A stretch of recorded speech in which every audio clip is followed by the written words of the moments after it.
Hello everyone. In this video it's a little different than what I've done before. Not really any crazy fights here. This is more to explain a tactic I use when I'm solo roaming in a no-prop battleship. This fight actually starts out with me fighting a flycatcher, or actually just jumped through a gate and a flycatcher was kind of sitting there already. So I go ahead and start fighting them. And this is apparently a very busy system. This was one jump from the wormhole I was in at the time, and you know this is on grid with the keep star, so everyone's kind of warping in, and they have a jump bridge as well. So killed flycatcher. This has been since the dictor changes, so they're quite a bit tankier than I've dealt with in the past, but they still die pretty easily to torpedoes, especially when they have 3 shield extenders on them. So their signature gets all bloomed.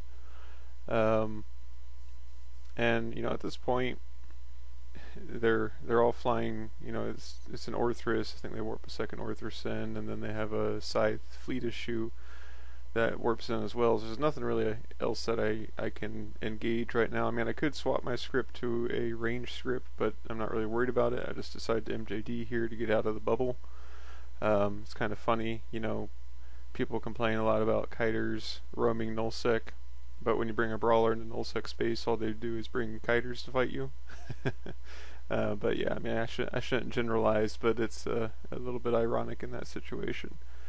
Anyway, you know, going through the fight, I get out, I warp off, and if you watched in the beginning, local is at 18, we're at 21 now, so we've had +3 already within just, you know, a couple minutes of fighting. And again, this is a system with a jump bridge in it, so I'm assuming that people are piling in from other systems that use a jump bridge.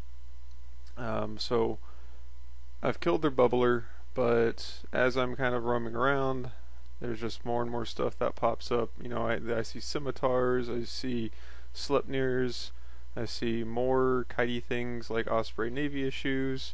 You know, there's just nothing I'm going to be able to fight if they keep bringing kitey stuff along with Logi with it. So I bounce the system quite a bit because I'm trying to figure out if I can isolate something, if I need to go around and just kind of do a long roam of nullsec, or you know what my options are. So the video cuts out here, and now I am going to do the tactic that I use a lot here in this situation.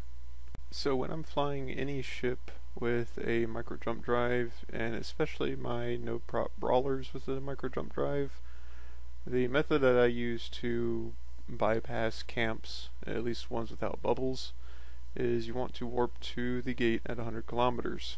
So this causes a couple things to happen. You know, one, they see you warp in. So if they have tackle on the gate grid, what will most often happen is they will have the fast tackle burn towards you. This could be stilettos, it could be, you know, whatever interceptor, tackle frigate. In this case, it was a Bifrost. He actually MJD'd from the gate to me, but we'll get to that here in a second.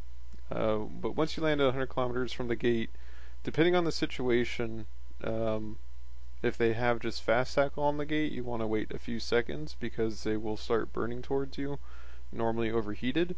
So, you know, 4 or 5 kilometers a second an hour, they'll get good distance from that gate within just a couple seconds. At that point, you want an MJD. So by the time your MJD fully spools up, the interceptor might be getting close enough to point you.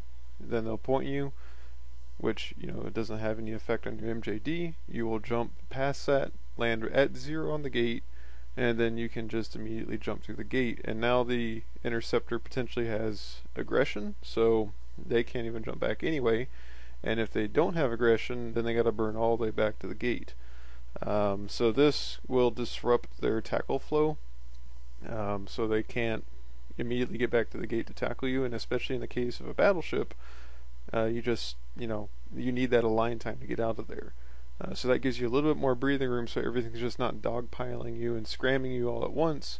You can separate the fast tackle and gives you a better chance to escape on the other side.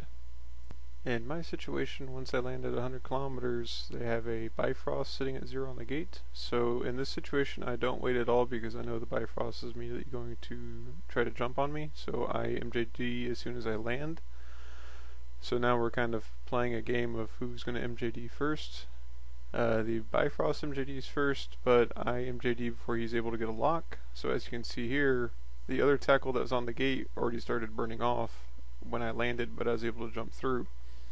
On the other side, they have a Bifrost here, so I immediately start locking him. Again, these are those few seconds that are crucial, and he does actually point me right before I warp, so I put my newts on him, wait for him to drop point, and then I warp, and then I'm able to get out. And as you can see, right at that point, the Succubus and Hyena jump in, Atron jumps in. They were in such a hurry they even pointed themselves. You know, that gave me that breathing room I needed to get out of there, and right now local spiking. So if I had gotten tackled at any point after that, I would have been they would have gotten me. So that's just to kind of showcase a tactic you can use to deal with gate camps or getting trapped in a system when you have an MJD, especially on you know, no prop fits like my battleships. But I mean, this is useful in anything. If you have an MWD2, you can use that to kind of bait them to burn towards you, jump through the gate, and potentially be in a better position to fight on the other side. But that's pretty much it for this video, so thanks for watching.